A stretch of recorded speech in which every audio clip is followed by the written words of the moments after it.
In this script, I narrate a story titled Parallel Realities Detected. It all begins with a solitary researcher working in a hidden laboratory among the mountains. His name doesn't matter because he could be anyone. He has spent years trying to prove that there are dimensions overlapping our own, planes that brush against the world like shadows we almost touch but never see clearly.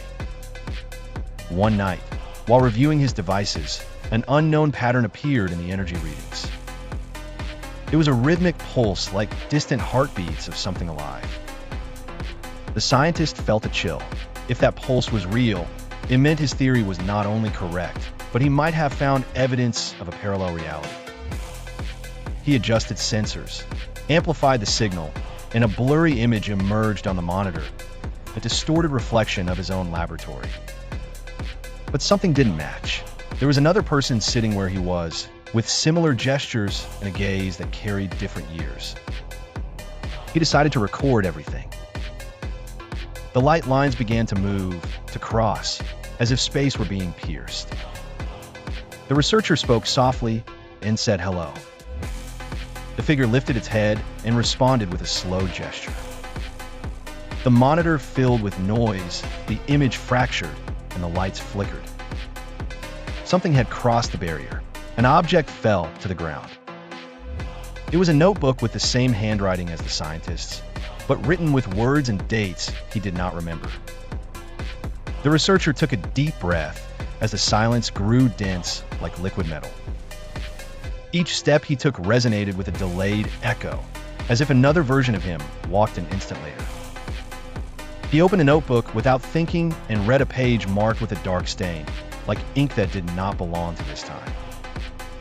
It described an event that would occur in 4 days, when the rift between realities would fully open and something would cross over with no possibility of return.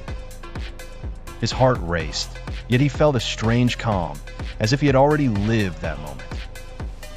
The air vibrated, and the lit monitor displayed another scene. His laboratory, but empty, covered in dust with the ceiling collapsed. A date appeared in the lower corner, 2 years in the future. The scientist closed his eyes and looked again. The image remained there, motionless, waiting to be understood. He took a recorder and began documenting what he saw, describing every detail of the collapsed environment. The screen flickered and a body appeared on the floor, face down, wearing a lab coat identical to his. His breath caught. It couldn't be him, and yet it was.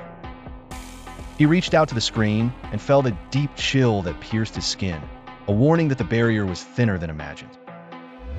He decided to search for the source of the energy pulse in the old files of his project, those he had never shared with anyone. According to the calculations, the anomaly had intensified since the night before, but the notebook contained different dates and warnings that seemed written by various versions of himself. One clearly stated that he should not look at the 3rd page, for there lay the key to breaking reality. But temptation outweighed fear. With trembling hands, he turned the page and found a sketch of the laboratory with a red dot marked, right behind the main wall. Something was buried there, something he had hidden or would hide. The compartment revealed a metallic cylinder covered in engravings that seemed to change as one looked at them. The researcher took it cautiously and felt an ascending hum, like a multiple whisper speaking from impossible places. He connected the cylinder to his analysis network, and the system recognized patterns that did not belong to any human frequency. It was a map, or perhaps a record of coordinates existing in overlapping planes. Each line pulsed with a cold glow, and the laboratory filled with reflections that had no source. Upon activating the mechanism, an ephemeral portal appeared before him, showing an unknown city, with towers fragmented by changing gravity. Another version of himself walked among those streets, aged with a lost gaze. The portal vibrated, unstable, but enough to hear a voice saying that time was running out, and he had to choose between observing or intervening. The notebook on the table turned pages by itself, as if responding to invisible forces. The 3rd reality displayed was the most disturbing. There was no city, no laboratory, only an immense void where echoes of memories floated without ownership. The researcher stepped back, fearing that any step would absorb him. However, a flash revealed that the cylinder contained a message directed at him. Your world is not the original. It is a deteriorated copy. To restore it, you must cross. The voice of the future repeated that crossing would have an irreversible cost. The portal oscillated, expanding like a gigantic heartbeat. He put away the notebook and reached his hand toward the threshold, hesitating whether to leave everything behind to discover if his reality was merely a shadow. The decision weighed like an entire universe, and as the light devoured the silence, he knew that nothing would be the same after choosing. Around him, the instruments vibrated without touching, the air thickened. The researcher observed the two portals before him, each vibrating with a different rhythm, as if two gigantic hearts beat in sync and discord at the same time. The luminous portal offered a vision of reconstruction and hope, but it also concealed the risk of losing everything he knew. The dark portal seemed more stable, although its depth revealed no landscape, only a silent promise of definitive answers. He took a breath, and the notebook began to heat up as if demanding an immediate choice. However, something unexpected happened. A third crack emerged between the two portals, small at first, but expanding with a reddish glow reminiscent of ink spilled on forbidden pages. From that opening emerged a figure bearing his face, though its eyes were older, laden with knowledge that no human being should possess. The figure spoke in a serene voice, saying that he had crossed the portals 1,000 times and that each reality devoured him in a different way. He explained that the laboratory was a fixed point, a node where all versions converged in search of an answer that had never existed. The researcher felt an internal tremor, as if his memory fragmented in opposite directions.